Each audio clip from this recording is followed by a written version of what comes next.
Man, I'll always hate Craig's now recording thing because it's just so loud no matter what volume he's at. That's true. Did Spidey die? Spidey here? I don't know. I haven't heard him for a few seconds. I think the Gotham conversation got him. It's probably in the kitchen grazing on ham. Oh, they're great DC'd. Did his power go out as well? I hope not. Whose power's next? Mine. Actually, I hope not, because my power went out yesterday. I had to change the few. I was on the toilet, and then all my lights just went out, and it was just darkness. I'm just sitting on the toilet. Oh yeah, I hate that. The bathroom's the worst place in the house to be in when there's a blackout.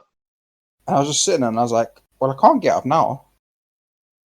Because you're scared. What? Why? No, because I'm shitting. I was literally having a shit. I'm like, well, I mean, yeah, obviously you finished that.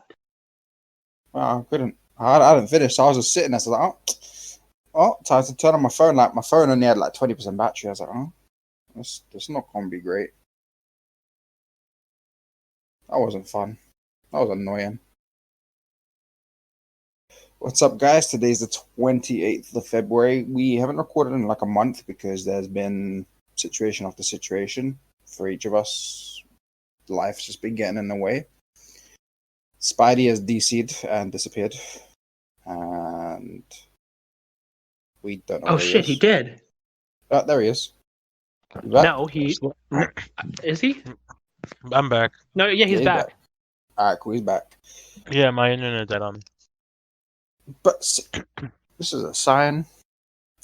But yeah, so we've missed quite a bit. We could try to catch up on other chapters today. No, hold on. Before we continue, before we fucking start, we gotta go back to the Gotham conversation. The Gotham conversation DC'd you. Okay?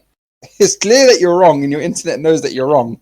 So no, my internet was so disappointed with your argument. Yeah, with your decision to say it was bad, that it was like, nope, get him out of here.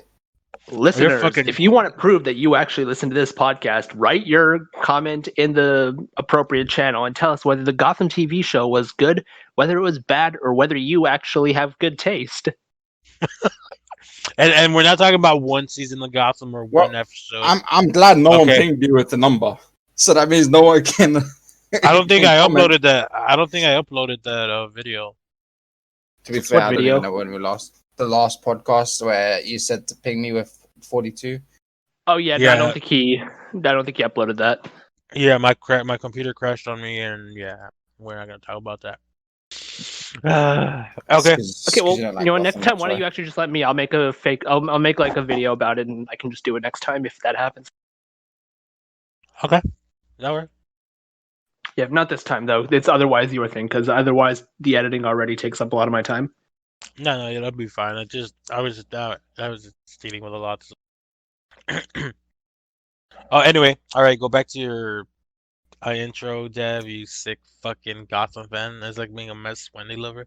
Continue. I'm sorry. Oh, that's harsh, man. That's hitting harsh right there, fam. That's harsh.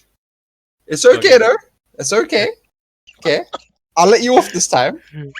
All right, for the sake of the podcast. Right? Okay, none of that. So we're pretty far behind. As you can hear, Spidey's busy choking. Whoa! Because I'm fat, I'm choking. All right, that's. Hey, you took it that way. Hey, that's on you. I don't think you said that, Spidey. You kind of brought that on yourself. You walked into that one, my guy. I'll have you know I've lost weight because of the heart attack. Brood. I would hope so. You son of a bitch. Canadians are supposed to be nice, not mean. Oh. Well, don't make it easy for us. You have Justin Trudeau as minister. Prime Minister. Oh, man. So, as I say, we've got a few chapters to catch up on. We've got 3 chapters of Fairy Tale Hunter Quest, and then also 6 chapters of Eden Zero. Yes, sir. Like try and not make it too long, but no guarantees. We could just give an overall. That's what I was thinking. Instead of individual chapters, we just give our overall thoughts on the Yeah. collection as a whole. If you Just a quick reminder for what each chapter was. 100-Year Quest. Chapter 7 was Yokai Neuro Honor. I don't know how you say it. The one where Lucy was a snake. And dude, so many guys, so many horny 2D loving guys had snake fetishes that week. that became some scaly week. You thought fairy was. It wasn't just that week. I think it was just like that week brought it out in them, so they were a little bit more open to talking about it. That's true. So yeah, that whole trip was. King is talking from experience. Just keep that, I can finally show my side of it. Ooh, oh, Spidey just calling me out, right? Well, it's like we talked about in that in one of the old podcast. Those who those who have the most fervent denial have the highest desire in secret, or something like that. That's why his denial for Gotham being bad shows that he actually liked it. He just want to. Well, I mean, to be fair, I mean that kind of proves that King also liked it, because he also. Well, I wasn't as anti Gotham as you. I mean, you compared it to Mest and Wendy. I mean, that's like next level shit right there. Like I'm just like, you know what? It's not a very good show. It's like if Smallville sucked, but Smallville was actually good. No, Smallville was atrocious too. You're atrocious. You just like it because the fucking lead star was Canadian. That's not even. I didn't even know that at the time. Today's podcast is gonna be fucking DC shows that are ass, apparently. God damn. Fuck you. Okay, first of all, there are plenty of good DC shows. No. I didn't say there wasn't. I said we're talking about the two worst shows in the goddamn fucking DC universe. Whoa, okay, come on. Even if you don't like Smallville, you can't say it's one of the worst. There are way worse shows in the DC world. Name them. Titans is awful. Titans is okay. The first season was it's not. I'll agree with you. Season 1. I haven't seen season 2, but season 1 is garbage. I'll give you season 1. My guy, Smallville, you didn't fucking see Superman be Superman. They used fucking stock footage. That's the whole point. No, you're a Smallville. fucking dumbass. You're a fucking dumbass. That was literally the point. That was all the marketing for like 10 straight years that you will not see. The damn slogan of the show is no tights, no flights. Hold on. Didn't they start calling him the Blur because they don't want to call him Superman? Didn't they fucking move him to Metropolis for a cool minute? And then be like, oh yeah, he's still the Blur. He's still this bullshit thingamabob. No, wait. Let's have him. Do you want me to explain all that? No. Let me finish. Then you could argue, and then Dav could be the middleman since he likes shit shows too. He'll probably agree with you. Says the guy who likes Titans. Smallville. Right? No. I didn't say I like Titans. I said I understand season 1 was bad. Okay, I gave you that. I don't put that evil shit on. I'm just rolling my day. You lot can argue all you want, fam. All right, and then we got the final season when they're basically the whole promo was, yeah, he's finally Superman. He's gonna do this thing. He's gonna do that thing. And what does he fucking do? He fucking levitates and just pushes forward, and he kills that speck of dust or whatever the fuck that enemy was supposed to be. And then when he flies. It's literally stock footage from Superman Returns, if I'm not mistaken. It was so bad. It was so... I get... Yeah, it's Smallville. But then they moved them to Metropolis, which means they didn't want to make it Smallville no more. It's fine. I can see why you had to lose all that weight. Okay, so allow me to educate Spidey. When the show was first developed in the year 2000 for a 2001 air date, the entire premise was... no tights, no fights. This is the story of Superman before he became Superman. They were very adamant about that. They consistently said there would be no flying for this Clark Kent character on the show. They worked around this in season 4 by having him develop the alternate persona, Kal-El of Krypton, which is not Clark Kent. Kal-El can fly. That's why they were able to occasionally have the flying scenes. And in the season 4 opening, they even had that, which did confuse a lot of people. But those people tend to be people like Spidey who didn't really pay close attention. Now, once it actually got into Metropolis, and then he decided to develop his persona, he did focus more on the speed power, but that was more about continuing to protect his secret. And also, there was the whole You mean the secret that you hold on. You mean the secret of his powers? And when it came to there was an ongoing lawsuit between the estates of Jerry Siegel and Joe Shuster against DC Comics because they insisted that the Clark Kent character was very similar to Superboy, to whom they still owned the rights, and therefore they weren't actually allowed to call him Superboy at any point in time. And he wasn't actually ready to take on the mantle of Superman yet because, again, he didn't have the costume. He hadn't fully accepted his Kryptonian heritage, which he only did at the very end of the series, defeating the Darkseid Avatar, moving the Earth, saving it, and then finally becoming Superman and wearing the costume at the end of the season. I like how you try to protect the secret that everybody fucking knew because he told every fucking buddy. And then he told his closest friends and his family. Which was how many people? That was like 30 people. Don't forget his quote-unquote Justice League. Do you want me? I can name them. I could name them. I'm sure you can. I'm pretty sure you have a Smallville tattoo. You're simping for that shit pretty hard. I do not have a Smallville tattoo. I just have a really good memory. It's something you should attempt to develop. Oh my god! All right, since we're off the rails already, Dad, tell us why Gotham is good. We are kind of off the rails. Chapter so we can go about our days. No, fuck that. Tell us why Gotham is good. Okay, we're not making a Gotham podcast. Okay, let's save that for another day. We'll invite another guest too if we need to. So let's jump into the fairy tale 100 Year Quest chapters, and I actually am cool with Dav starting that off. Spidey just out here trying to cause shit. I mean, he just wants to start shit. He hasn't had the chance for about a month and a half, so he's compensating for lost time. Oh man! All right, so just a quick event for all of us and everyone listening. 74 was Yokai Neurona. I don't know how the fuck you say that. That's Lucy is a snake fighting, quote unquote, fighting Natsu. And when I say fighting, it wasn't really a fight. And we see Wendy in a little cat form with the big fucking happy Carla. And we get a return of everyone's, well, I say everyone, but most people's favorite celestial spirit, Aquarius. Following chapter is just Aquarius beating the shit out of Lucy, saying stop, be a little bitch, and wake up.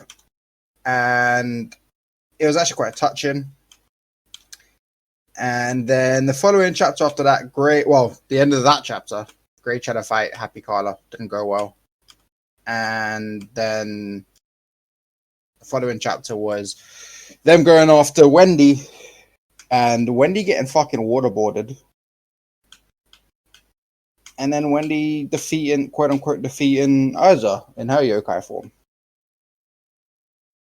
I enjoyed these 3 chapters, if I'm honest. I like that Aquarius came back. And Aquarius is the one who put Lucy in her place. I'm still a little bit...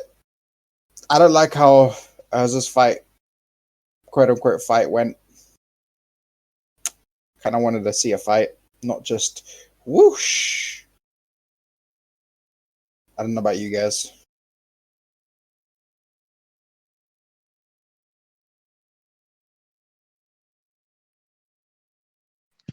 Well, my general opinion of the chapters is probably that I don't necessarily mind the content. I just, as a whole, feel like it got rushed really fast. I think it was actually an interesting concept, but I feel like Yuda didn't really put in the time to really, flesh it out, because it is an interesting concept. And I mean, I don't really know much about Japanese folklore monsters and stuff, and this would have been a good opportunity to, kind of invest in it and also like develop the powers of, whoever. The girl who activated these spells on the fairy tale women and the cats. I mean, it just feels like a wasted opportunity, to be honest, just because it came and it went just as fast as it did. Honestly, Happy has never looked better. That's probably the only time in the series where he's ever been cool. So, good on Yuda for doing something Mishima was never able to do in 500 chapters. Wendy's whole thing, with her spell, actually that stuff actually makes sense, so I don't necessarily mind it. But it just feels like it happened too quickly. This whole mini arc, so to speak, just felt very rushed. And I was very much looking forward to Natsu and Lucy fighting in particular because, well, we've never actually seen that happen. I feel like it would have been very interesting, and it looked like it was going to be serious. I mean, he at the end of that one chapter, he activated Lightning Flame Dragon mode. That's some legit shit right there. Like, there are so many fights where he did not use that mode. Like, okay, you're going to use that on Lucy? Like, you must be serious. But it's like, oh, no, Aquarius shows up and takes care of that. It's like, well, now I feel let down. So overall, it's kind of just like, whatever. I just want to move on to the next plot point and hopefully get a little bit more resolution to this whole Elentier business. Yeah, that's my thought, though. I agree that Wendy stuff made sense. I just wish it wasn't that easy, if you know what I mean. It just felt like, like you said, it felt like they just did it just for the sake of getting over with the arc. And I'm like, there could have at least been some kind of fight, and then Wendy's like, hold on, what if I tried this? But it was just whoosh. Yeah, like Wendy tried like a bunch of different things, and like none of them were working, and then like slowly over time she was just like kind of experimenting, and like that just happened to work. Like that would have been cool. Or at least creative. Yeah. That's the problem I had. It's just, but I'm excited for the next chapter, because if it's gonna be actually forgot her name, but if it's going to be actually her fighting, Celine? hopefully, yeah, Celine. No, not Celine. The yokai chick. Oh yeah, I forgot her name. Because if it's actually going to be her fighting, I have a feeling that will be an actual fight and not rushed. I hope so. Because I think that's why this feels a bit more rushed. I think he was just trying to get to that. Because everyone has been wanting. Yeah, maybe. I don't know. I kind of hoped it was going to be a little bit more. You remember the Garu Knights in Fairy Tail? Yeah. Yeah, like when they were all like underground, like that was a little bit longer. And granted, there were more chapters, but like if you had stretched this out a little bit more and not made it like, seemingly so easy, it would have been like a worthwhile little adventure. Definitely, and it definitely would have actually felt like, while I'm enjoying Elentier, it would have felt like Elentier had more of a place, because I'm starting to feel like Elentier is just a quick pit stop, like how Edless was. Obviously, we're here for Elentier longer. Not really, depending on how you count the chapters. Oh no, I meant Edless in 100 Year Quest, not in. Okay. Yeah, not original Edless. Because Edless in this was like a pit stop. Elentier to me starting to feel like a bit like a pit stop, because just a longer one, because we're just there. It starts happening quickly, but it's not happening in a good way. It's just kind of like you said, this is rushed. It's like he's rushing. I'm not saying the Garu Knights were done really well, because I actually feel like they were underdone, but like I still feel like they did better than this whole yokai situation. Yeah, I feel like the yokai situation could have been a bigger area for Lucy, because it's all spirits. Yeah. Spider, what about you? Yeah, what's your thought, man? I don't know. I don't really care. Ellen, keep cutting out. Oh, can you hear me? Can you hear me now? Yeah. Like I said, I don't really care for the fight or Elentier, if I'm being honest. What about Aquarius being back? I mean, that was expected, so I was like, oh, you're finally back. Yeah. I mean, she's technically not Lucy's again, but still, she's back. It was clever how they brought her back, I think, because she basically said, "I do what I want. You're not my owner, but I'm still here because fuck you." Which is very Aquarius. Yeah, exactly. I thought, again, the yokai thing didn't really bother me because, again, I don't think that user reminds me a lot of, what's his name, the Spriggan, who brought people back from the dead. Oh, Nineheart? Yeah, that fucking dipshit. She reminds me a lot of him. Yeah, your magic is cool, but yeah, it doesn't he's seem he's kind of like that in terms of role, but with Lammy from Tartarus, like appearance wise. Yeah, basically. And I just didn't see her as actually strong. I just feel like the only reason she was able to overwhelm them is because they were surprised by her. If they were to have a fight again, I'm pretty sure who did she fight? Wendy and Urza would win. The way they figured out, well, it was Aquarius mostly figured out. Oh yeah, it's it's essentially a magic spell, so it just used more magic to offset it.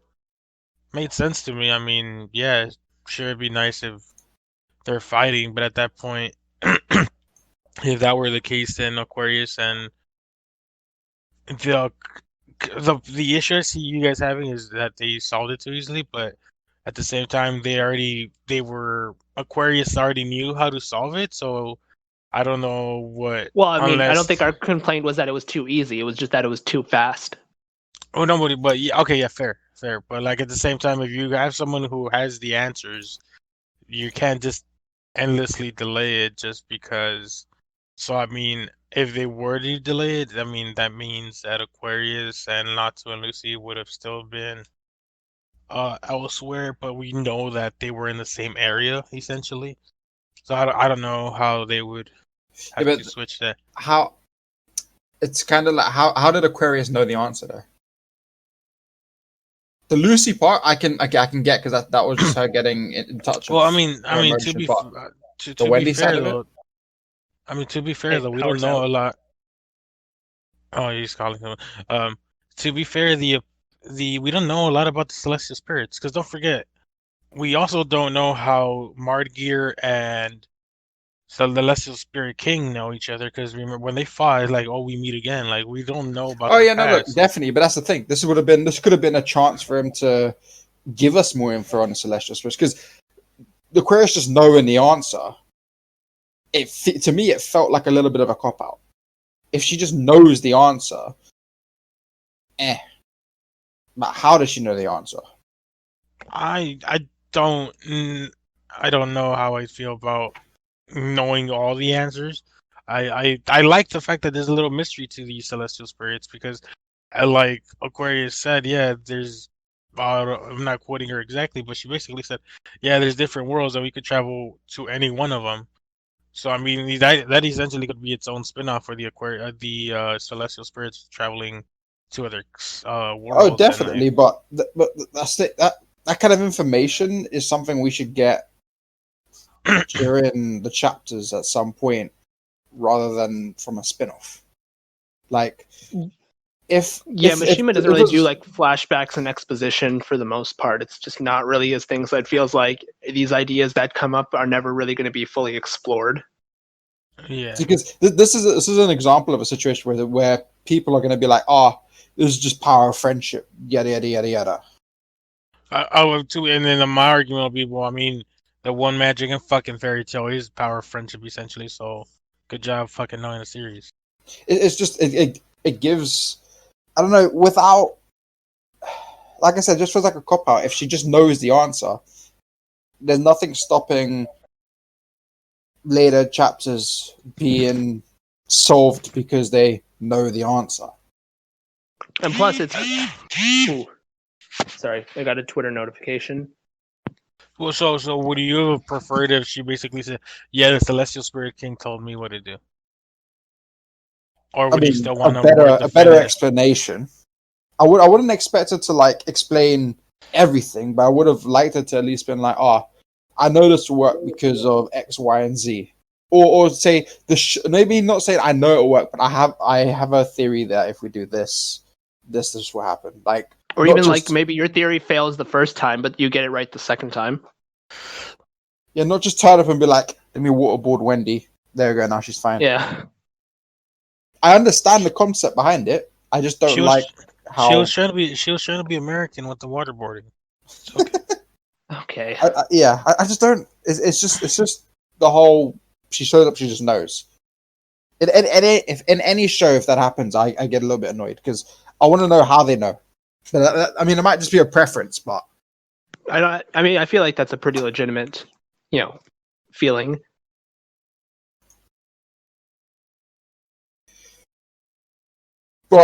I can. It doesn't bother me that much. It's something that I just would like to have known, but I still Yeah, I'm enjoy not the like chapters. angry exactly. It's just like it just feels like we could have done more with all this stuff than we actually did. I actually like the fact that that Aquarius did try to power friendship her, and Zelene kind of called it out, and she was like, "Ha! I knew we were gonna get this bullshit cliche," and then You're talking about what she did with Lucy. yeah. Basically, because I'm Right, rereading yeah. this shit. Yeah, I mean, plus like there's again the other thing of like the fact that it was just like rushed. I mean, I don't know. I would have liked to have a bit more adventure in these caves. Just have them do something else. Like you don't have to put them like right in the next cavern. You can have them explore things a bit. Yeah, I mean, but we know that they did put him in the same area essentially. We didn't know then exactly where. We just know that it was like a system of like underground caverns or whatever. We don't know and the then exact like. It looks like they were like in the next room over. and then we also know Natsu has super smell, so it's like you're expecting Natsu now to be able to smell. But he didn't use the smell to find his like Oh way no, to well, we don't know what he used, but I'm just saying Well, I mean, I think if he were to use it, they would have defined it. Like Mishima's generally like he doesn't use the super smell thing often, but generally when he does, like they actually talk about it. Like, oh, I'm going to use my super smell and I'm going to find out where they are and stuff. Like he generally is quite explicit about that.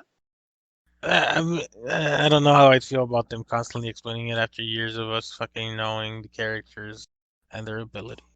I don't know if it's like a fairy tale thing specifically. Like generally, it's just generally in fictions. Like if someone has like an enhanced sense, like you are told that that's what they're using. Like with Daredevil and his hearing, or I don't know, some other character maybe has like really good sight. I don't know if you've ever read Toriko, but same idea. No, yeah, I get what you're saying. I just don't know. I don't like that in comics that they have to explicitly state repeatedly when you already know the motherfucker's powers. Right. Oh yeah, I mean, he's I'm not using saying this you have to power. I'm not saying you have to like detail the power. I'm saying you could just like have like a panel of like Natsu with his like nose to the ground bloodhound style.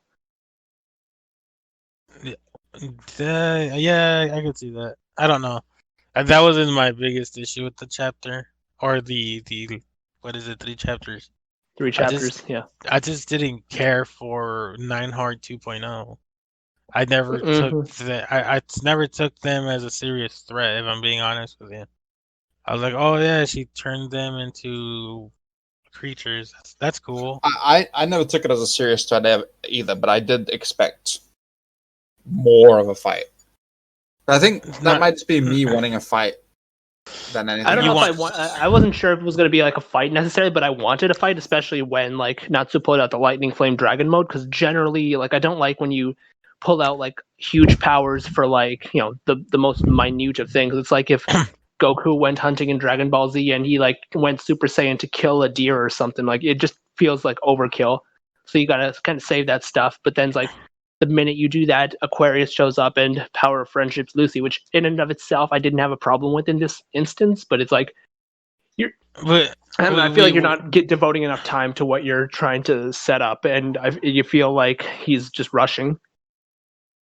I see. Even if Natsu did fight Lucy, we know how it would end. He would let her win. Essentially, he wouldn't fight to his fullest. Well, he'd defend himself. I think is the better way to put it. Well, no, yeah, he would defend himself, but again, he wouldn't actually attack. He'd be playing defense. Sure, he activated Lightning Flame mode. I don't, because it's basically him fighting Max, and I didn't give a shit about that. Well, I mean, to be fair, we literally walked in like during the last like 2 pages of that fight. We didn't know what was going on. All we knew that he was getting his ass kicked beforehand.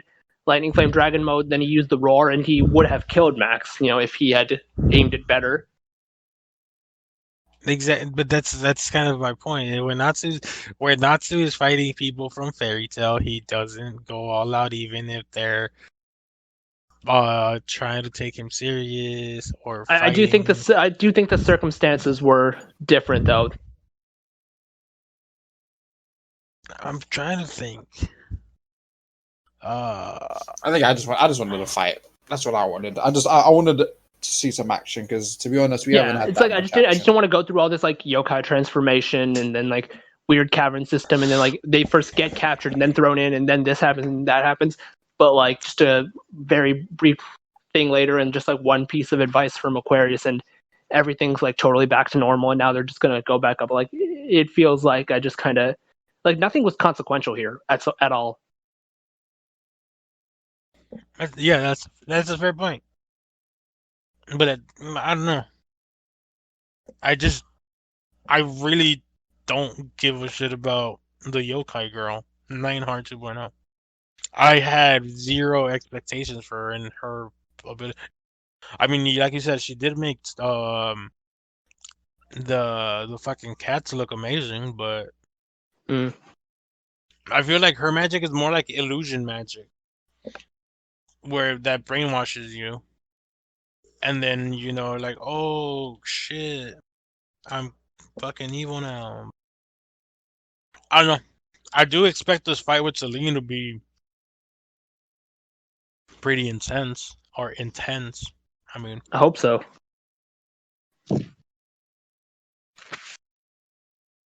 I'd only hope it will be more intense, because if they don't, then it will feel like it's been rushed just to get to it for it not to happen. And then you'll be like, well, if this is how this dragon was dealt with, what are we going to do about Viernus and Ignia? Like, are we going to get more like cheap fights, or are we going to get something like substantial and worthy of these dragons who are said to be on par with Acnologia? Yeah, and so far, none of them have been like Acnologia level. Not really.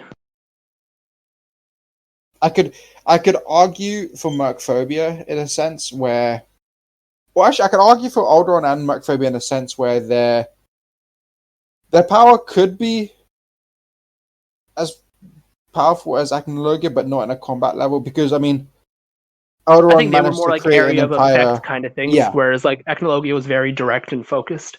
That's what I mean. Like, he was more combat power wise, because Alderaan had his entire fucking like society he built for himself. Mercphobia had the capability of turning people into fish and turning an entire city, like town into, well, the lost city of Atlantis going underwater. Essentially, yeah. Which I think is actually quite a feat in itself.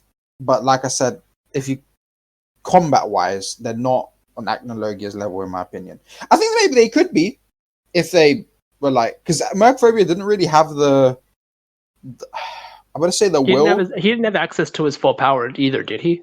No, because Tuca had some of it. Yeah. But that's what I mean. Like, he also didn't exactly have the will to go all out. Up until like the very end. Exactly, and at that point, it's kind of a little too late, I think. Probably. But it's not like, yeah, combat wise, none of the dragon gods so far have shown to be on par with Acnologia, which then again shows maybe why they hid from Acnologia. Yeah, that was another thing that was like weird, like because Ignia said their power and ended up growing beyond Acnologia, but like I don't think he was aware of Acnologia's end role in Fairy Tail as like when he ate the space-time continuum, basically. Yeah. So Acnologia probably even got stronger than at that point. And it's like they're just not really displaying the power I want to see. Because like if Acnologia, the final boss of that series, is on par with these, like these should be like really impressive fights, and for the most part, they aren't really. I think Ignia will be. I have a feeling Ignia will be so. This ridiculous fight. I honestly hope that Ignia. There's two fights I hope for sure won't get done like shit. Is Ignia, and then the fight versus the Diablos. The Gold Dragon? Nah, I don't know how much. Oh, Diablos. Diablos, yeah. Guild Master. Yeah. Those are the two fights where I think is going to be the pinnacle of 100-Year Quest. And I hope they don't get butchered. I hope so, yeah. I'm also curious what's up with them, because we haven't seen them in quite a few chapters. And I mean, obviously, it's because we've been in Edelus and then... Yeah, last time I saw him was Alderaan. Yeah, like literally at the end where they brought in like the Wrath guy or whoever his name was. Yeah. I don't remember. I'd have to reread the chapter because he only had like a silhouette. But I guess he looked kind of cool. Kind of like a future rogue kind of thing. Yeah, that's the thing. I can see Ignia being a Acnologia level threat. Yeah. So I feel like he definitely should be, because if we take the time that they all went into hiding Mm-hmm. between then and now, as cocky as Ignia is, I think he's still smart enough to train. Probably. He's not cocky enough to just sit there but nah, I'm strong enough. It's not like a Frieza situation where Frieza just sat for never ever did training until Super. I think Ignia definitely had been training. And I mean, when you see with Natsu, someone who's always been training, who is very powerful, and he had some of Ignia's flame, and he went crazy. That alone should tell us that Ignia is strong enough to hopefully be. Yeah, like deserving of the title level. of a final boss. Yeah. But Do you think he will be like the final boss, or do you think maybe the Gold Dragon will be? I think Ignia will be their hardest fight, but I don't think it'll be the final boss. I think I was thinking about this the other day. I was talking to a friend of mine. There was the guy who got me into Fairy Tail, and we were saying about how it would be cool if Ignia was the fourth fight off, that is after Selene, and during the fight, the gold guy Vianus comes in and interrupts a fight, which we all know Ignia wouldn't like. Ironically, because he interrupted the other one. Yeah, and then that interruption from Vianus into the universe Natsu, I think would cause Ignia to turn on Vianus and actually join. Not become allies, but like a common the threat. enemy of the enemy is my friend. Yeah, exactly. Something like that. And I can see Vianus becoming the final boss fight, but Ignia helping with it because he's pissed that Vianus butted into his fight. Yeah, maybe. And then afterwards, it goes back to everything else.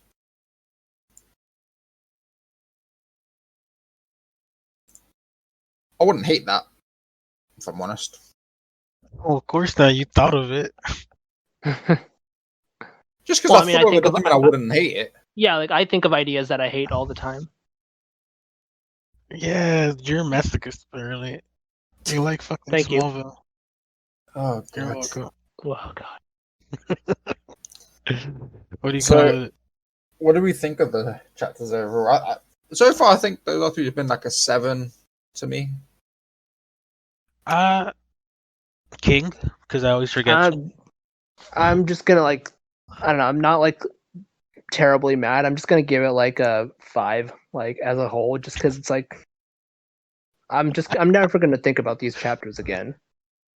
Like if I do, it's only gonna be because Happy for once in his life looked cool, and it's okay.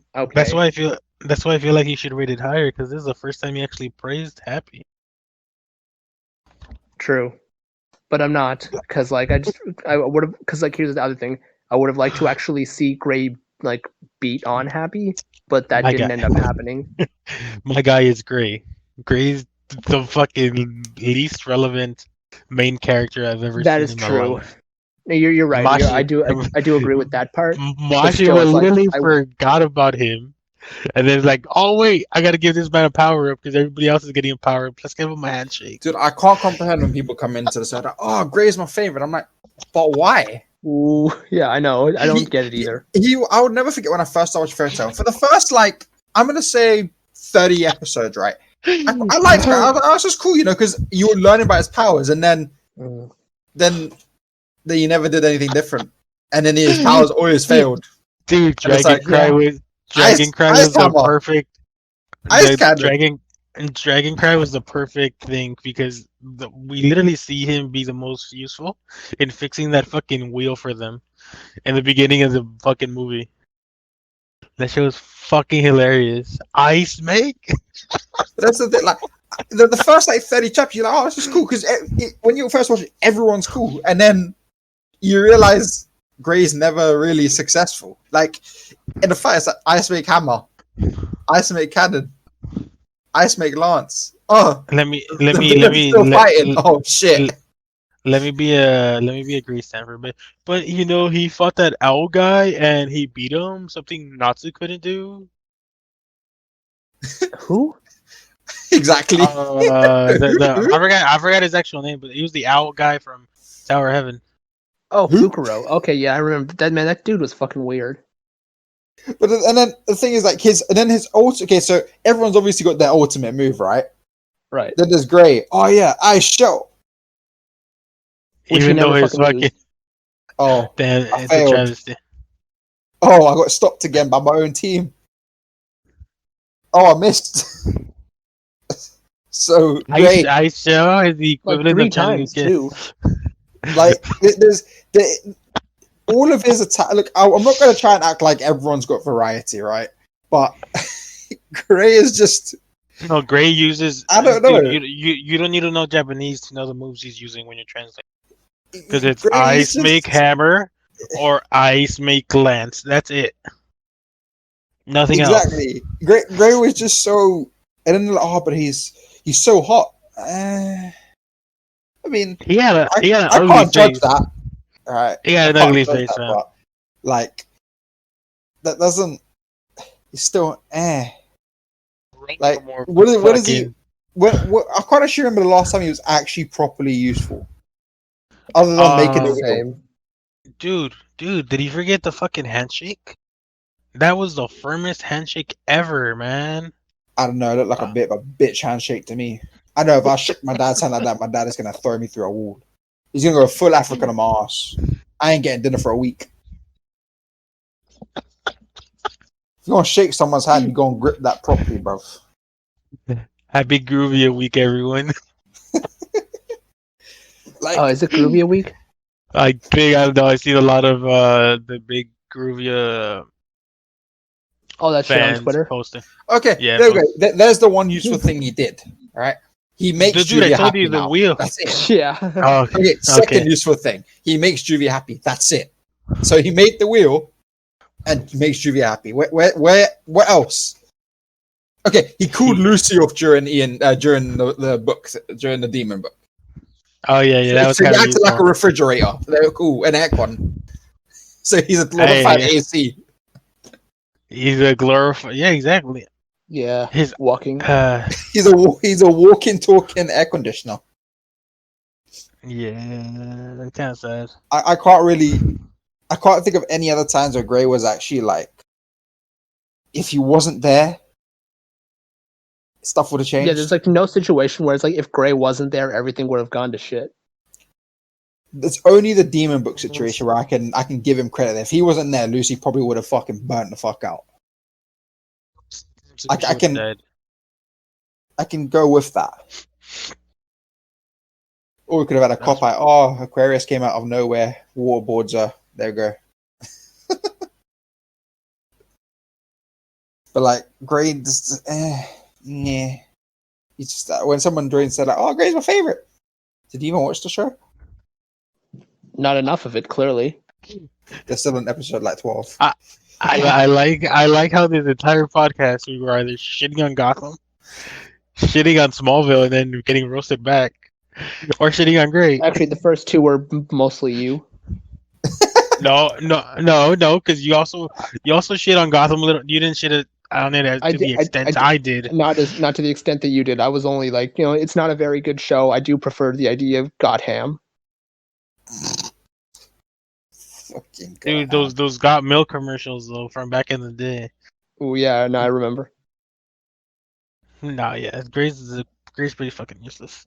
Like I said, he's the most irrelevant, forgetful main character who's. Well, the worst problem is he's not even forgetful because he's there all the time. He just doesn't do anything. Well, I would put it like this, and I actually said this during our very first podcast way back last year. Think about the fairy tale characters. Aside from how he relates to like Natsu and Juvie and stuff, what could you really tell me about Gray's personality? Literally nothing, right? He has less personality than the ice sculptures that he makes. He has daddy issues. He has abandonment issues. Well, he doesn't. He doesn't really. Yeah, Well, but, not but abandonment daddy- issues and daddy issues isn't a personality.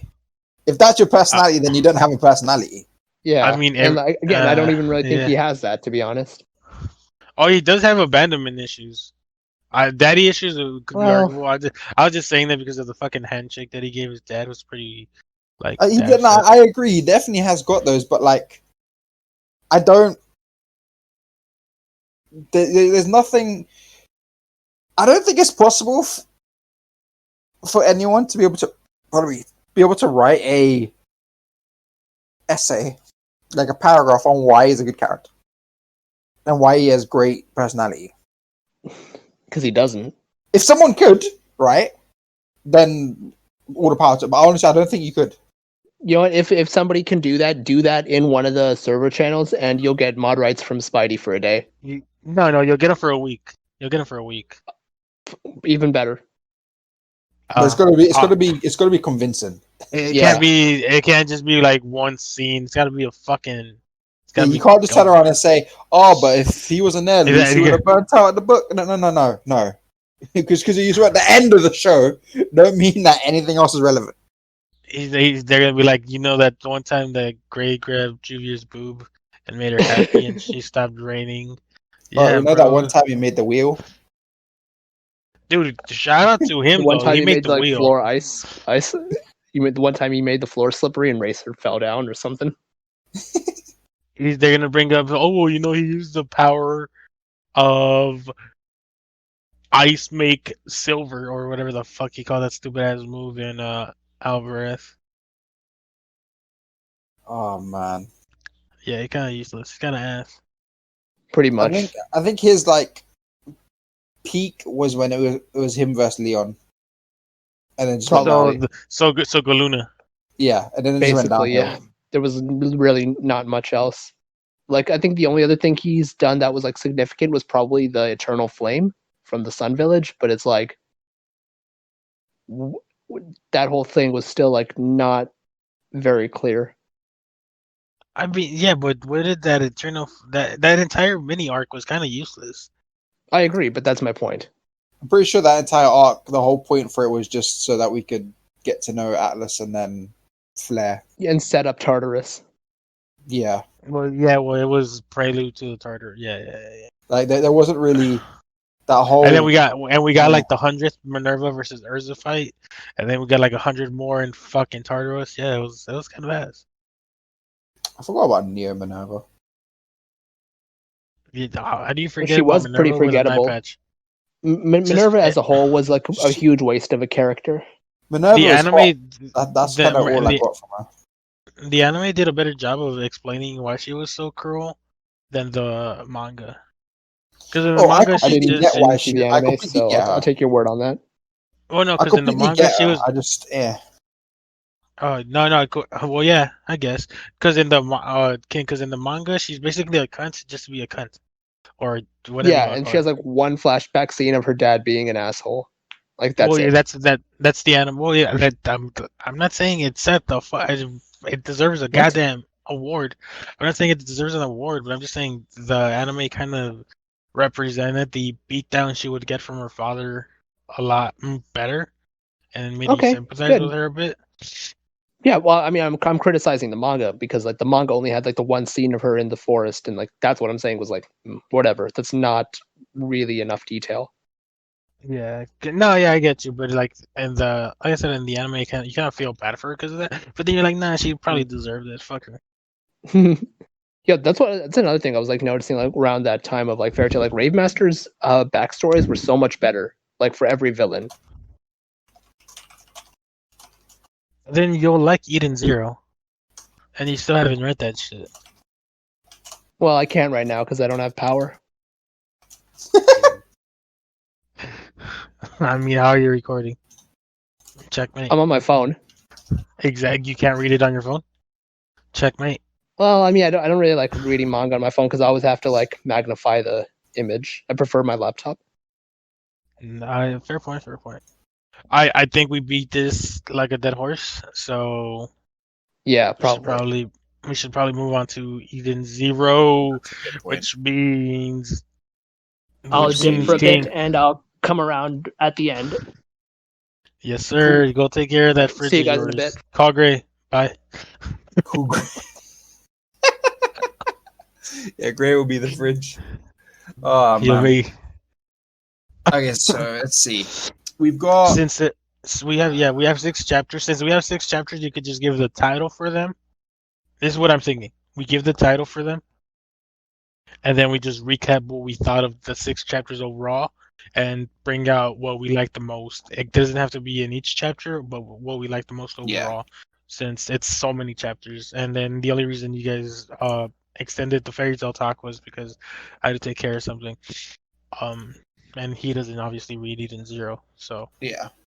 Okay, so 125 was Heart of Gravity. I've got to say that cover page is insane. which one is it? It's the one of Shiki and Rebecca. It's colored with Happy and Pino, and Shiki's holding a little gravity board, and Rebecca's got the gun. I'll post a picture of it. Yeah. The color page.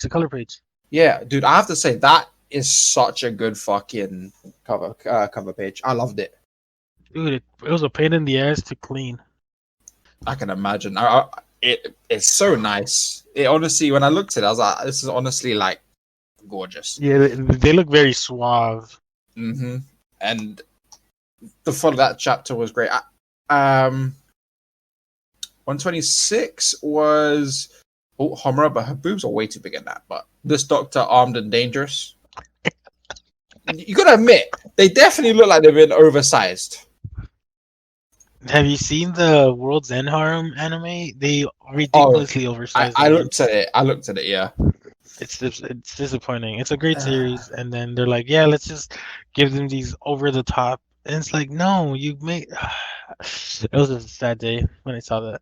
I think I did a little description of what the fuck was wrong with it, on the server, but yeah. Let's 127 was Doomsday System. That was also a really nice cover art of Sister Ivory. Whew. Sister Ivory, bro. Switch, isn't it? Yeah. No, I was waiting for it to load. 127 Doomsday System. Oh yeah. That was a really nice one. 128 was the one that everyone complained about of Homura, even though it's not suggestive in any way. People are just fucking dumb. 128, What's Important. 130 was Ocean 6.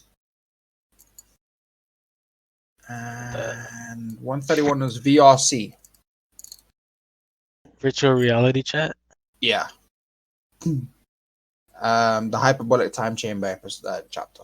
I like that. See, this is, and then again, this is kind of where Mashima differs between Eden Zero and Fairy Tail, where he's actually giving them a training arc, and we're seeing the training. I don't think we're gonna see the rest of the training. We just saw the beginning of it, like we did in what's the name of that arc where they get second origin? After the time skip, I think it's before the Grand Magic Games, but after the time skip, when they go to the beach and they quote unquote train for a bit. That's basically what this chapter was for me. Yeah, I get you. I liked seeing the training. I enjoyed seeing the actual training. And it wasn't an off-screen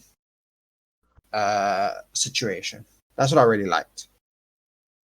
And I liked how everyone got involved. And when I say everyone, I mean the entire team, ranging from the people who aren't really combat-wise, all the way through to Clean getting involved, and Jin. And then obviously there's the nice little bondage training. That was a nice panel. I ain't gonna lie.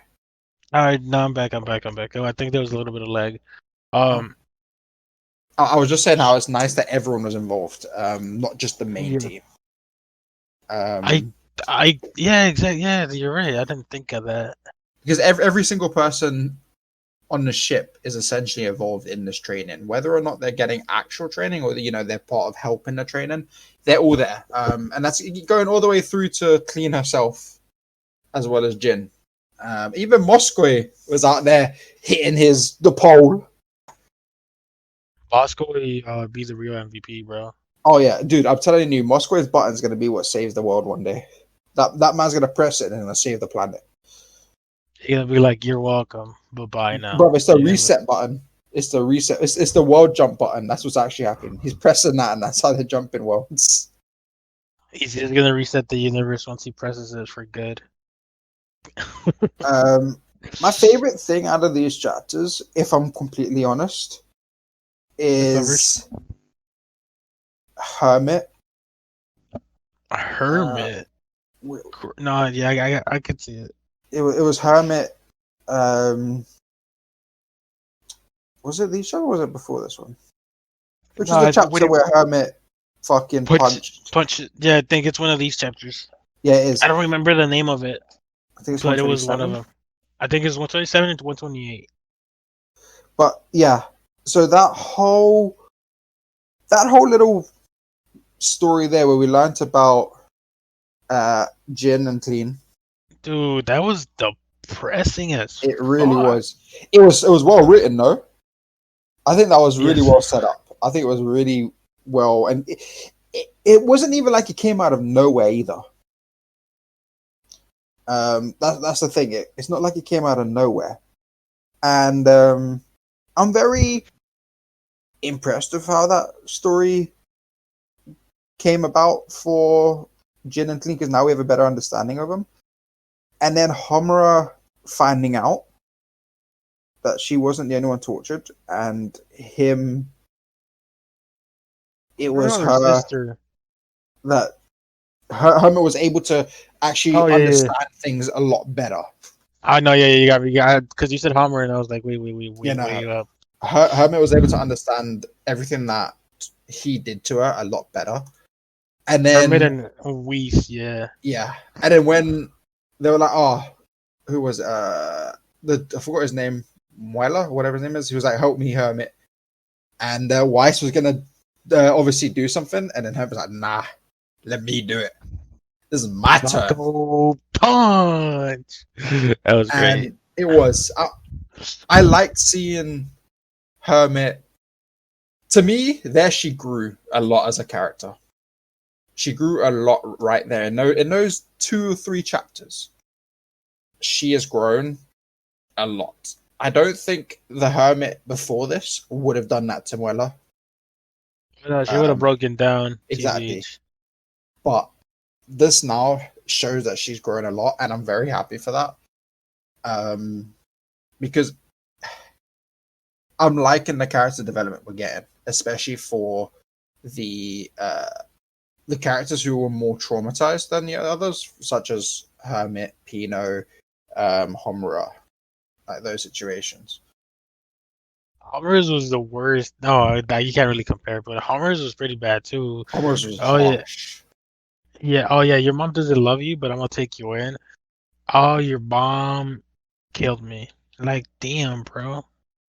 Honestly, all of them were like equally bad in their own right. And like you said, you can't really compare them, but they all had such a powerful effect on each of their characters, and you can see it. I think. Yeah, I think. What movie came out?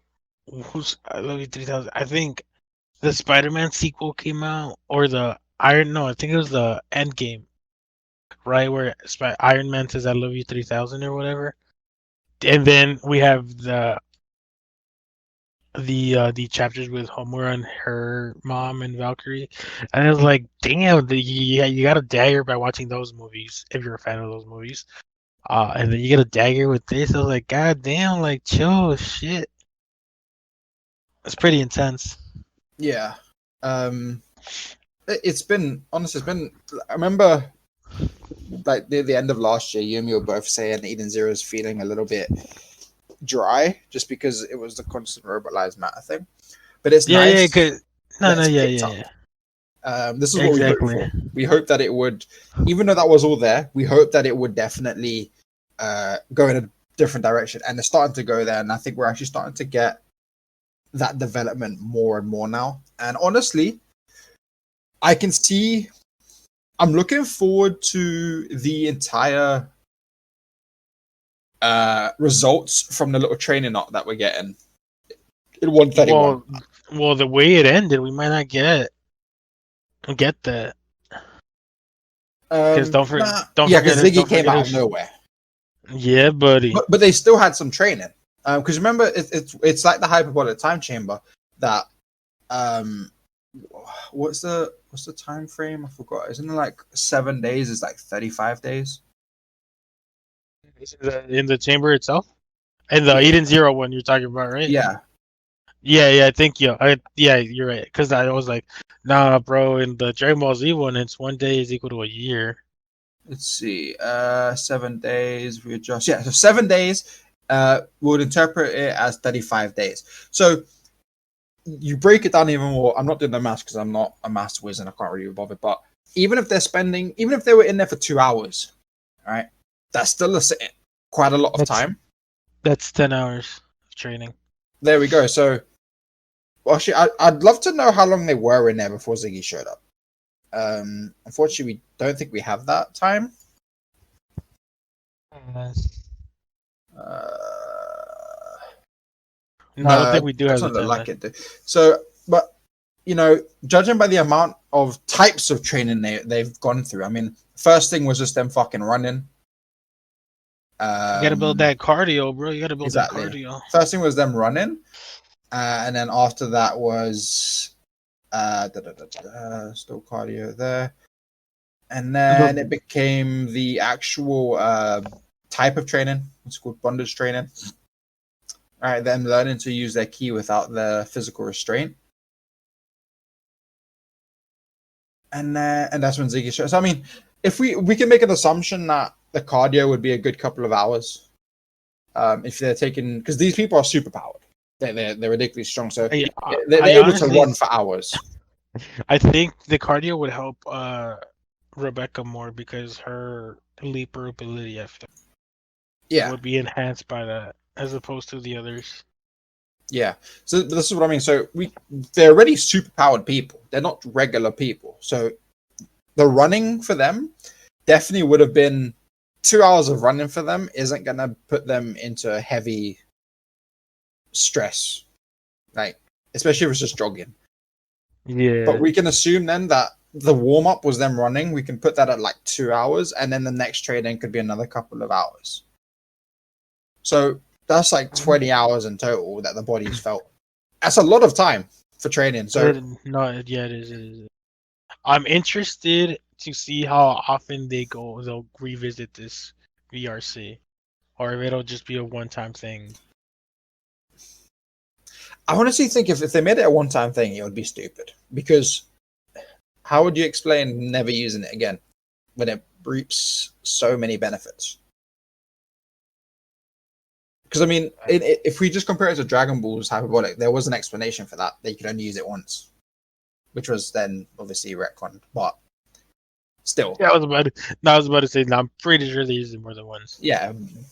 So there's got to be some kind of explanation. I think they will use this again.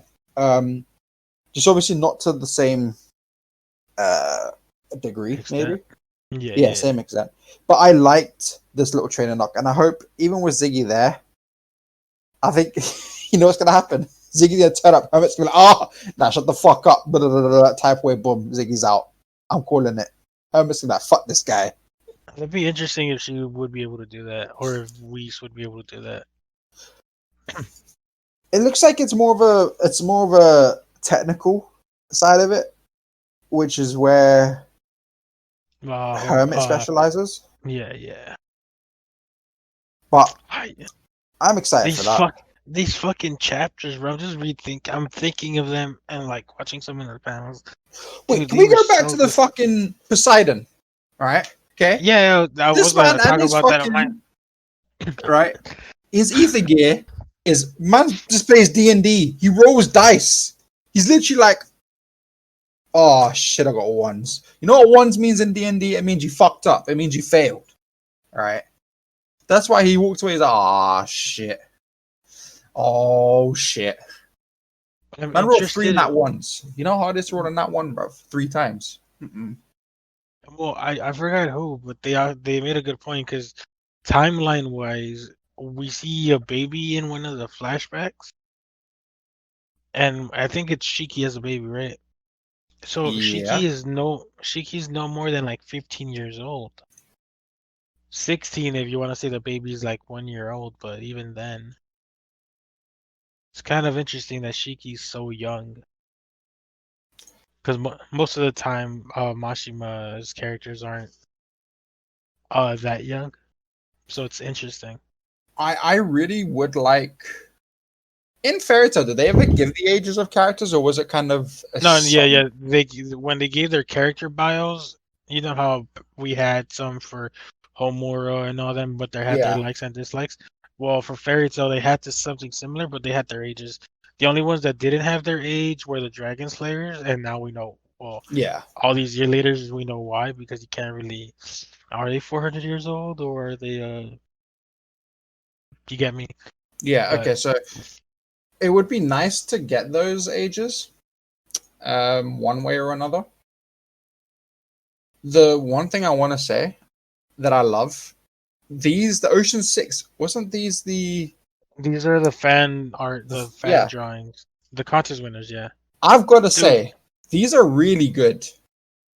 I saw some of them on Twitter, their original versions, and they look super similar to Mashima's a drawing of them. So shout out to them. I've got to say the it is really. I there's not a single one of them of the group that I don't like. Shura looks pretty cool, but I will admit he kind of feels like a copped out Midnight, slightly less edgier version, but he still looks pretty cool. Callum, I think, is the most plain looking one, but he still looks. Well, don't forget, they when they submitted these, they submitted them with Ether Gear, so we don't. I don't think we know That's their the Ether thing. We Gear don't know yet. the ether gear yet. That's what I'm excited for. So yeah, maybe he looks plain, but then he's got like the most fucking disruptive, But the thing is, I destructive. like the plain look. If I'm honest with you, I like it. If you look at Lyra as well, Lyra looks like a punk. If you know what I mean. Yeah. I think Lyra will be the most fun one out of the group. To see going on, because Lyra to me feels like a. I don't want to put it at a Brandish level in terms of fun, because Brandish is always just messing about. She never really took anything seriously. She just turned up and she was like, "Hey guys, I can make things smaller and bigger." Hey guys, do you like sweet things? Because I do. Like you know what I mean. Just wasn't necessarily. Yeah. I feel like Lyra's never not going to take things entirely seriously. That's what kind of look I get from her. But I like her design. She's pretty cute as well. NASA, I like the design, but is my least favorite. But I still like it. I don't. Mashima did announce that he was interested in doing this again. Yeah, he did say that in the future he would like to do it again, which I think is great. And I'm hoping he does. Just because it is nice to see when a mangaka gets his fans involved, because it is something that it shows that he does pay attention to his fans, whether it be about the story itself or whether he wants to include them, which is really nice. The worst. They can go fuck themselves, but this is nice. Milani though, Milani, that I turned the page, bruv, and I was like, hey, Milani, hey, Milani, my lady, get over here. Oh, you fucking guy, you would. She's my favorite, and not just because she's hot. Not just because she's hot. Not just because. Nah, lies because she's hot. We don't know anything else about her. Okay, it is because she's hot. Saika, I like the idea of a robot being on the team. I really liked it. It kind of fits the whole Eden Zero world, if you will. Exactly. I liked it a lot. I thought it was actually something that was pretty cool. it kind of showed that there's a robot on every team. Everyone's got, there's good, bad robots. Because the whole idea is that, do robots have emotions? Do they have some way of connecting with people? There's good and bad robots. Whether they're programmed to be good and bad is a different story. But regardless, it shows that they have a choice, that they choose to be bad or they choose to be good. That's what I liked about having Psycho there. And Psycho was pretty cool design. Fabiano, he looks like he's all talk to me. The whole villains. So, but I will say that all of the designs are nice, and all of them are really well done. I don't want to give a final verdict on the designs until I see their ether gear. Because visual design is what I'm on about. I don't mean the entire character itself. I just mean visually, fair. They all look very, very good. And they all look really well. Like, they're all pretty detailed, but they're not over the top or too simple. And even the simplest looking one, he still has nice features about him. Even the fucking Shura's secretary, Ajuna, bro, she's hot. I just wish her hair was a bit longer. She's got a nice little design. Yeah, they all do, fam. They all do. When fucking, what's his name, bruv? Shura just killed the robot, bruv. Yeah. Look, I understand why. I get it. I get what he's saying. Right? Can't have a robot in a team when robots are being hacked. But that was deep. No questions asked. He just did it.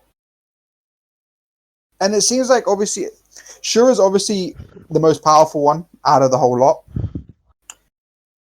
This is feeling like a Diablo situation where there's all these powerful beings and then there's just one dude at the top, and that's Igneo. And he's just like, you can't touch me.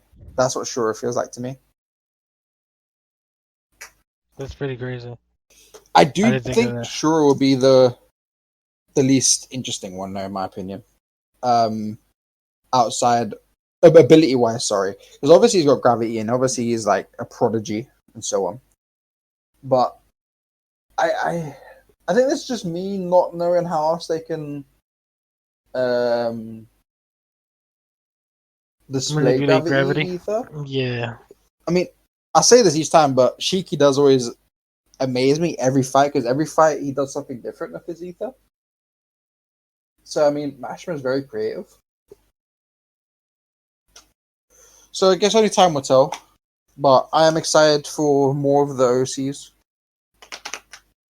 And also, Eden Zero is picked up again, and again, I'm back hooked on it again.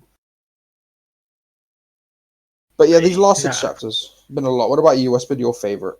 Oh, thank you. We fucking took like an hour, and now you're. Oh, what about you? Nah, just messing with you. It did feel like that though. I just kept talking. I didn't want to interrupt. I do agree. I saw, like you said, I was the one who was, we'll call it whining. I was the one whining the most because every chapter was Robot Lives Matter. Again, nothing against that concept, but when you're essentially beating it like a dead horse, it's like, yeah, we get it. When it's consistently happening every chapter. Yeah. So I did enjoy the fact that, I loved all the chapters. Okay, we meet Xenolith. I think that's his name. Yeah, Xenolith. I don't know how you say Xeno, yeah. And he did tell us, oh yeah, I used to be a human, but I made myself a robot. First of all, that's impressive. Because he didn't want to die, clearly. Then we get, like you said, those character designs were incredible. I really enjoyed them. You already gave a detailed enough explanation of that, so I won't continue with that. Then when we were, and I'm backtracking now, but when we were in Forest, I really loved the Weiss. I don't care for his name. I think it's Weiss. Sting Jr. I'll call him Sting Jr. I really enjoyed Sting Jr. and Hermit's relationship because you could tell that there's that mutual friendship and mutual, I don't want to say romantic love. that platonic love for one another. And when like, why did you bring me here if you and Laguna are gonna do all this? Oh, I told you, didn't I? If I go mad, you gotta kill me. I was like, damn. That right there is straight up trust. I mean, And when I read that, I was like, whew, that's yeah, I was gonna, harsh on Weiss. But it's understandable. and yeah, and then I loved when the doctor was trying to be a cunt, and Weiss is like, you little fucking shit, shut the fuck up, essentially. And Herman's like, I got it, and then he just punches the shit out of him. The fucking backstories, like we talked about, well, you talked about, and I like kind of added to earlier, they were pretty dark. I didn't expect. I could see why Clean was so deadpan all the time because she didn't fucking know. Literally fucking dead inside. She was Sakura from fucking Fate. Worse, bro. That's the her look. She looked deader inside than Sakura from Fate, and that's saying something. Sakura had fucking worms shoved up her, bro. Yeah, and No, I'm laughing at. I'm laughing at that because it's pretty sad. Like, goddamn. Like, So, I have to say, Clean is becoming one. Has always been adorable. She's always been a great character, but she's quickly becoming one that I feel a lot of sympathy for. I loved the fucking fact that she basically said she wanted to stay in the ship, and Shiki's first thing was like, "Oh, any friends?" And then Jin is like, "No, you better back the fuck up off my sister." And he's like, "We're friends, right?" And then you have Jin give that little smirk, and it's like, "All right, I could see this becoming the Natsu Gajio type friendship, but where they're both the main characters and one isn't necessarily a secondary character." And yes, Gajio was a secondary character. Don't fucking at me with your bullshit. He's not a main character. So I like that a lot. I don't know. I just loved everything about it. The backstories were kind of dark. We learn a little bit more about Shiki as a baby. We learn about Poseidon, his son. It's just fucking dude. This next part of the series is gonna be pretty lit. So I didn't like the Forest arc, and what I consider the Forest arc is basically the Robot Lives Matter and then all that. But this shit going forward is gonna be amazing. Yeah, I agree. It's honestly it's picking up again, which is nice. Yeah. I mean, you can't expect a mangaka to always be on have an on point story unless you're One Punch Man. That shit is just always fucking. But it's difficult to constant. To be fair with One Punch though, he gets his own schedule. I think, if I'm not mistaken. Yeah, but I mean, it's still insane. Yeah, but Mashima has to work on that shit on a weekly basis and then he has to draw it too. This motherfucker gets to write that shit, make it look like chicken scratch, like Attack on Titan. But that's what I mean. Like the you can't expect a mangaka to the story to always be 100% on point. There's always going to be dull times, and also it's always preference. I mean, I know a lot of people that have loved the last 20 or so chapters. Oh, they're dead to me. Oh, hell no. But Mashima does a really good job of, if there is a low in a in the story, the high comes back really quickly. And when the high comes back, it comes back. He also gives you those booty shots like of Sister Exactly. Irene. There's been some nice shots. With when she was teleporting, when she was talking to Witch about traveling to Klein's psyche, that I was like, damn, all right, cool.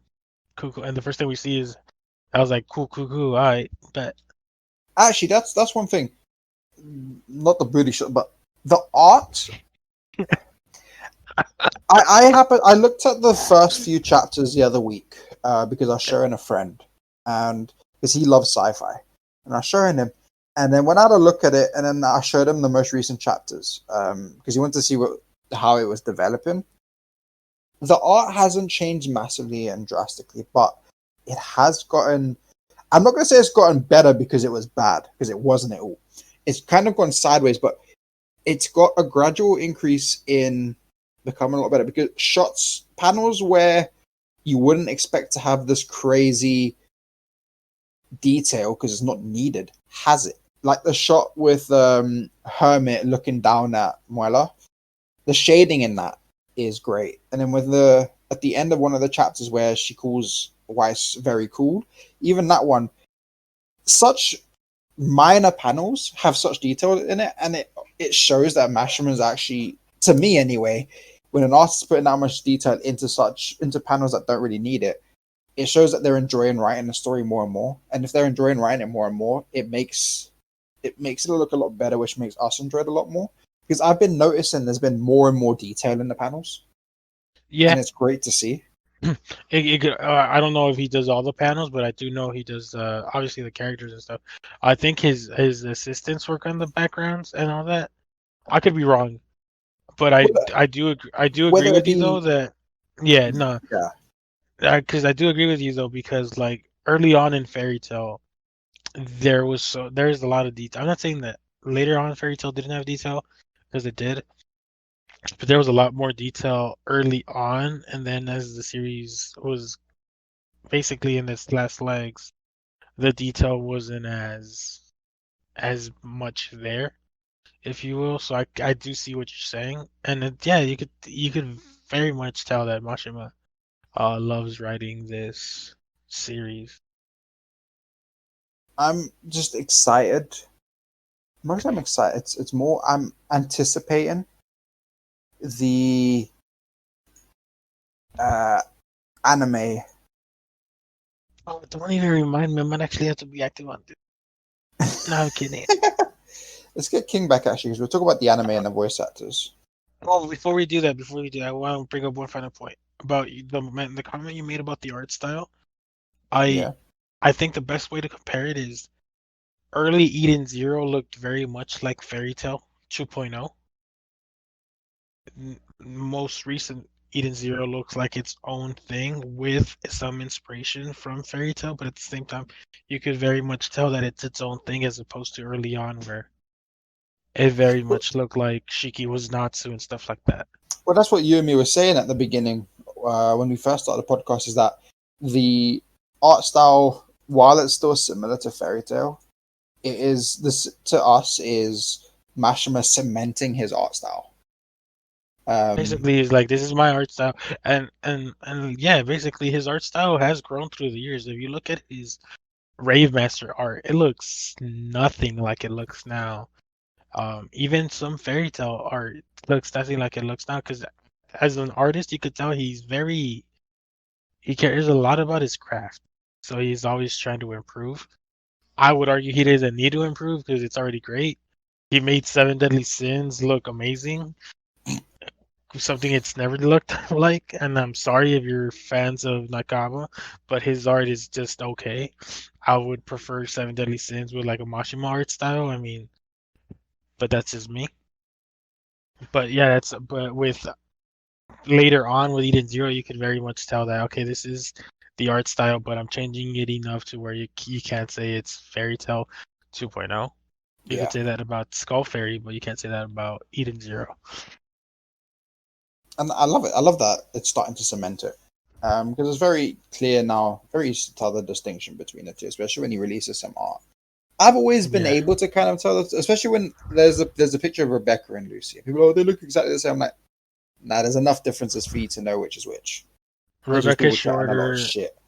Rebecca's shorter. She's got skinnier legs. She's got a skinnier body overall. And I mean, chest wise, she's also smaller. I'm back. Yo. Hi, Slim Shady. Sup? We're just gonna talk about the Eden Zero anime voice. That premieres in about a month. Dude, hold on. We talk about premieres. Zack Snyder's The Justice League premieres March 18th. I don't have HBO Max, so you could get a free trial, bro. Wait, is that already here, bro? Well, almost here. March 18th, bro. That's the only Justice League movie I'll ever watch, because the first, oh my god, I regret. Oh my god. Well, you can watch the animated ones. Yeah, true. But I'm talking about live action. Fair enough. Before this turns into shit on Justice League movie. No. I mean, that Joss Whedon I thought he was overrated because he did good with Avengers 1, but then everything after that was the Russo brothers. But anyway, Well, he did that Avengers comes. 2. We don't talk about that because the show was trash. Age of Ultron? Yes. Well, I mean, it's certainly not a good movie by Marvel standards, but it's not a total trash movie like Winter Soldier. Fair. Oh my God. I knew that was gonna get a reaction out of you. You woke up and you chose violence. Okay, that's fine. You chose death, right? Yeah. It's okay. It's still not as bad as Black Panther. Whoa. See, you're insulting him, Jeff. Whoa. I will. Whoa. But reverse, right? Okay, before I jump world lines here, okay? Okay. Yeah, go on. Do you think Black Panther's bad? No. I am exaggerating, but I do think that Black Panther and Winter Soldier are very overrated. Winter Soldier.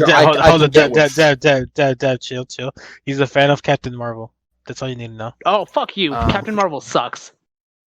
Look, I can get with the Winter Soldier being overrated. I can get with that, but Black Panther, let's chill because Black Panther is actually sick, right? Whether you're talking comic books, whether you're talking the movies, Black Panther was actually cool. I think the character is absolutely great, but I don't think the movie was as good as people said it was. I like the Winter Soldier because of the fight. The choreography in it is pretty good. I don't give a shit about them explaining that Hydra's back and that was never dead. Yeah, that whole plot line was just kind of silly, in my opinion. I will agree. Black Panther is a great film, but I will agree that Black Panther, the film, it is slightly overrated, but what people seem to forget is the reason the film was so good was because of the actors themselves. It wasn't because of the story. The story was pretty. I think. I'm not criticizing the actors because I think the actors delivered good performances, but I don't think it was like. I don't think acting wise it was like even the strongest Marvel movie, to be honest. Oh, I wouldn't say it was the strongest Marvel movie. No. But I still would say it's up there. Acting-wise. Especially for acting level. I would. Although, this might be my bias talking because Black Panther is one of my favorite. Because, like I said, I'm more of a DC person, but I've read quite a few Marvel comics. And when I say I've read a few, it's specific ones that have interested me. I just realized they could finally do T'Challa marrying Storm because they have the rights to both. I'm excited now to see how they're gonna do that because they're gonna do that. I'm curious what they'll do. Obviously, considering the passing of Chadwick Boseman, they said that he's not gonna be in Black Panther 2, but they never said that he was. Gonna be in Black I think Panther they said 3. that they were not going to recast the character, but they didn't specify what they were going to do with the character. Yeah, I feel like there's two things they could do: is like either kill him off in like in a series in between the movies, or have him like retire. I don't think they'll do that. Black Panther is coming back, at least in Black Panther 3. Michael B. Jordan already expressed that he would, if it was appropriate. If they offered the role, yeah, because he and Chadwick were very close friends. Yeah, and it would make sense given that they're doing the multiverse of madness if Black Panther in the multiverse was T'Challa, but T'Challa is actually Michael B. Jordan's character. So I'm hoping they do something like that.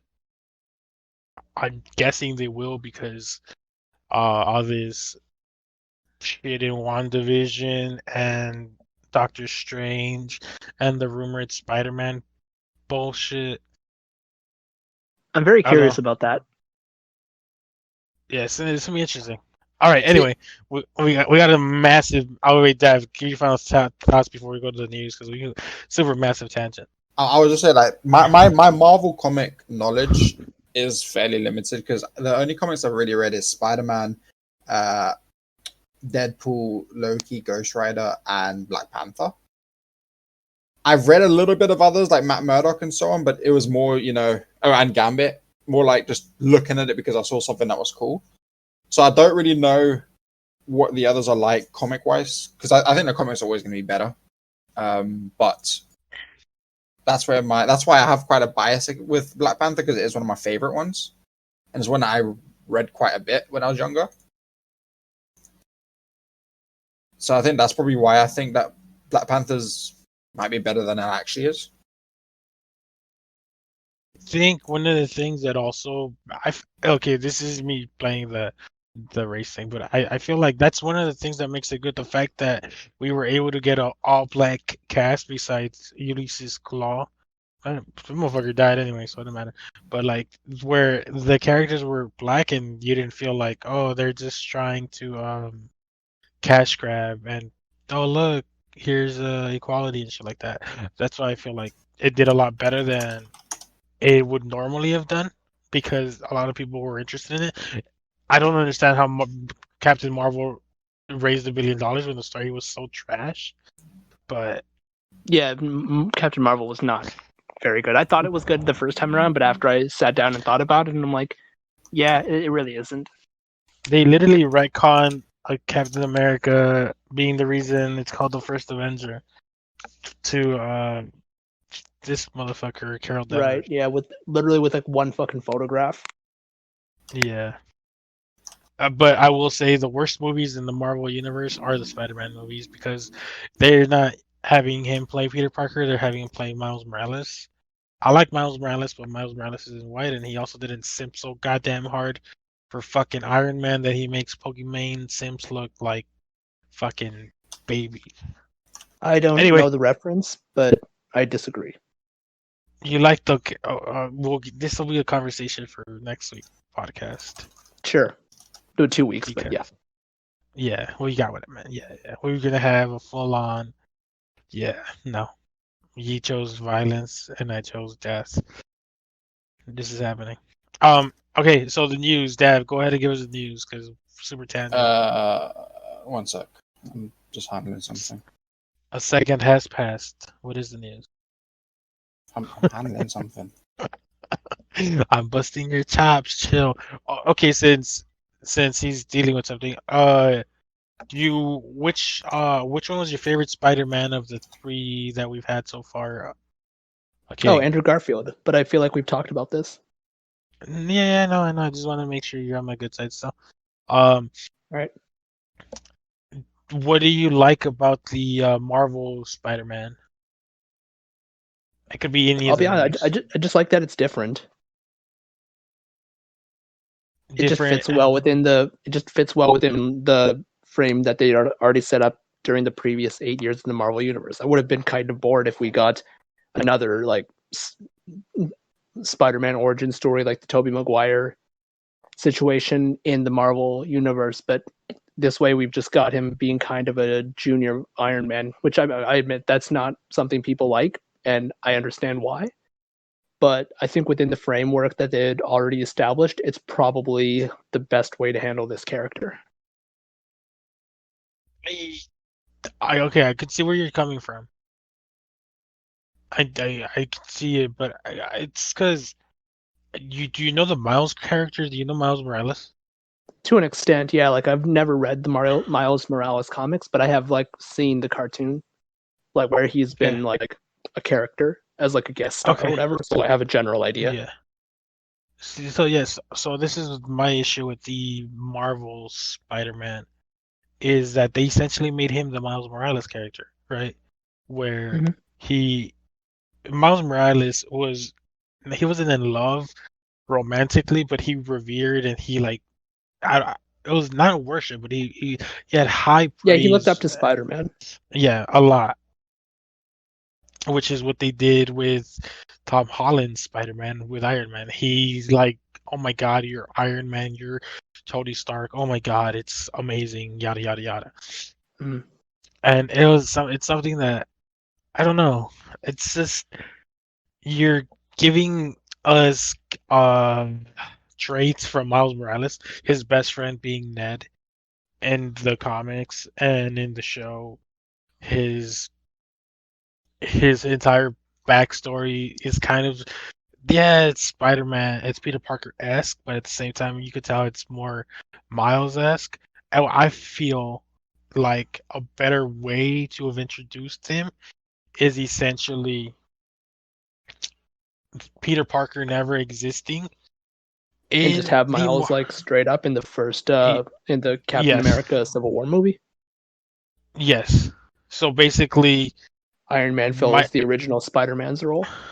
yeah, and then we get Spider-Man from the multiverse, like Peter Parker Spider-Man from the multiverse, Right, which like would you mean like the Tobey Maguire, Andrew Garfield guys? yeah, one of those two doesn't matter. I would prefer Andrew Garfield. We've talked about this. I thought Yeah. Andrew Garfield was the perfect Spider-Man. I don't give a fuck what people say. I feel like he would have been great. Or a I will different. say, like for the context of the movie, I would actually be very happy to have both of them come in, but maybe at different times. You don't necessarily have to have all three of them on screen, although that's definitely an option. And I do agree with you. That would have been cool, like having the Tony be the Spider-Man and the Miles be the Peter. But I think part of the reason is like at that time, I don't know if Miles was popular enough to like generate the attention, because one of the big things about Spider-Man in 2016 was like, will they even be able to get him in the movie? And it's like, okay, well, if you've got him, if you got the rights to the movie, then you're gonna want Peter Parker because he's obviously the bigger draw. Yeah. So I understand why Disney did it the way they did, but at the same time, I don't appreciate the fact that they're essentially misusing, and I don't know if that's the correct word, but misusing Miles's backstory to fit it to make it Peter's backstory, because Peter's They're like backstory isn't that. misappropriating it. Yeah, misappropriate. That's a better word. Yeah, misappropriating it. I would have preferred if we got the standard. Uh, Peter is a loner because he was always alone. He didn't have that many friends. He had a Harry Osborn, but that's about it. And he had Mary Jane, not some chick who goes by the nickname MJ. Yeah, Again, I will say that. Yeah, no, I understand where you're coming from, and I do agree with you to an extent. Though I will say, like, in regards to like defending Homecoming and all those stuff, the Peter Parker of the Marvel comics also like did have like a pretty close relationship with the Iron Man. Like, depending on where you are reading at the time, like they are either friends if they're within the closer age group, or Peter basically not necessarily looks up to Iron Man, but Iron Man's like not necessarily a father figure, but more like an advice giving figure. Especially, and here's the thing: during the original Civil War comics, Peter Parker was actually on the Iron Man side at first, but then he defected. yeah, he switched. No, yeah. So yeah, I get that, and my issue isn't that they brought him in, but I feel like the way they brought him in was, like you said, a misappropriation of Miles's character. Because now if they bring in Miles, which the rumor is they're looking at bringing in the Miles character, whether it be a movie or a The what is it, series. limited run. Yeah, people are gonna be like, why does he have Yeah, you'd have Spider-Man's to change quite a backstory? bit. And again, the Peter backstory was a lot better in my opinion, but Probably. Yeah. um, but I understand them. Oh, they've already seen this shit so many times. Let's just switch it up a bit, give them a friend. Oh, that's not named Harry Osborn. And Mm-hmm. so I get it. And then I don't know. My issue with it is some of the characters don't act like the characters. Flash is a bully and a jock, and in the Marvel one, he's just He's a nerd. arrogant. He's just an arrogant nerd. It's like Peter Parker's like, really, bro? Yeah, Like he, I will agree with you that that part is kind of immature, but I will say like the original Flash was very much like the 60s version of like a high school bully with the like, jock vest and all that stuff, whereas like I do think these days you actually probably do see a lot more high school bullies who are more akin to the Flash Thompson of the current movies.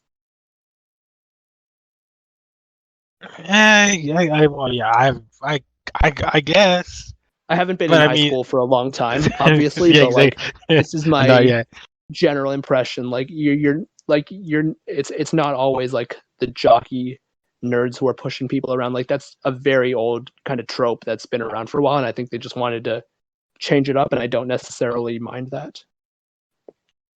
And I think it's also like that's good fair. that they've actually acknowledged this guy to be a like big Spider-Man fan, because like in the comics, like well after high school, obviously, but like Peter and Flash eventually do end up becoming like friends. Well, before when he doesn't turn into a bad guy. If Yeah. Obviously, like there was the whole Venom thing as of like, but like you know what I meant. Yeah. Yeah. I'm just interested. I just hope I'm a huge Spider-Man fan. I just don't I can want tell. them. I just feel like they could have done better. You know how amazing it would have been uh, if to get the license for Miles, it would have been a lot cheaper, right? So you build up this Miles character, and then once you build him up, because Disney has this ability to be able to make billions of dollars with shit writing. Look at Captain Marvel. If you build up Miles Morales and then you bring in Spider-Man and then like a second part, or even in Endgame or some shit, and then he's there and he plays a vital role, it would have been like you have two Spider-Man, and now you have Sony. Oh well, we want Miles back. Okay, you get Miles back, and we still use Spider-Man, Peter Parker. I just feel like it would have been better suited because we've seen Peter at nauseum as a fucking kid, and it's like let's just see him as an adult now. I want to see him against Tony Stark in fucking companies where Parker Industries is against Stark Industries, or where he's helping. Obviously, Marvel doesn't have the rights to, or at the time they didn't have the rights to Fantastic Four, but I want to see him talking to Reed Richards and try to improve his tech and his, pick his brain about technology and all this shit. I would love to see that Spider-Man. I don't want to see the fucking kid who's learning how to, his balls are dropping and going through puberty. Because That's it's what I like, liked. What's one thing I liked about the Andrew Garfield one is that he's actually shown like experimenting with stuff. yes, Spider-Man is a genius. He's considered a genius in most regards in comics Yeah. and any medium, right? The Tobey Maguire one, you just saw him as a like cringe, Kind of like anti-chat. stereotypical nerd. Whereas like Yeah, I think the Andrew Garfield one, it didn't get it perfectly. Like he is clearly that, but like I think the main issues there was like apparently he's only second after Gwen Stacy, and I don't remember Gwen Stacy actually being better than him in that regard. And also see, like I think part of it is also just the way he's like styled. It's just he's kind of like a hipster yeah. in that regard, which is a little bit. So yeah, I'm not yeah, against it. It's just kind of awkward to look at. yeah. They Not took as the awkward as Tobey ultimate. Maguire, but yeah. They took the origin story from the Ultimate comics and gave him it's still Peter Parker but from the Ultimate comics.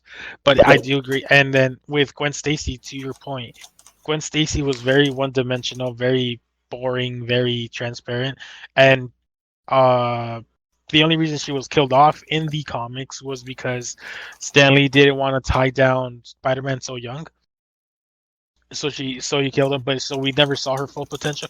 But I really enjoy, like you said, he was basically, he had to improve to be able to keep up with Gwen, which kind of made their relationship good because okay, I can't slack off because she's always gonna be there to challenge me. So I thought that was Yeah. fantastic. I like Emma Stone, don't get me wrong. I thought the character in the movies was like fantastic. Definitely better than what's her face, Mary Jane in the first set of movies, and better than the current MJ that they have. But at the Mary same time, Jane. the dynamic wasn't like I like the romantic dynamic. I just didn't necessarily like the genius part of it. I would have liked her to have like a different field so that they're not necessarily competing science majors or whatever. Yeah, that's a good point. I like that they gave her some depth, but yeah, I could see your point where like yeah, okay, well they're basically competing against one another.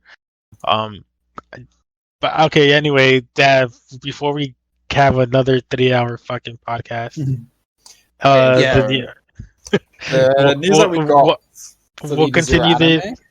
before Next you time. start. Next week we'll continue this. So the news that we Or- got for the yeah. Zero anime was some of the voice actors.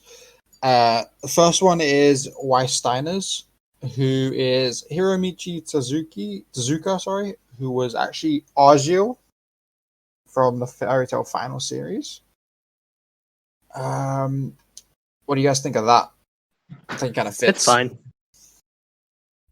I I'm more open to Japanese voice actors because I feel like they have more range than American voice actors or English voice actors who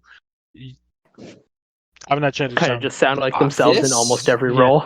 this Unless is their name is Chris actually Sabat.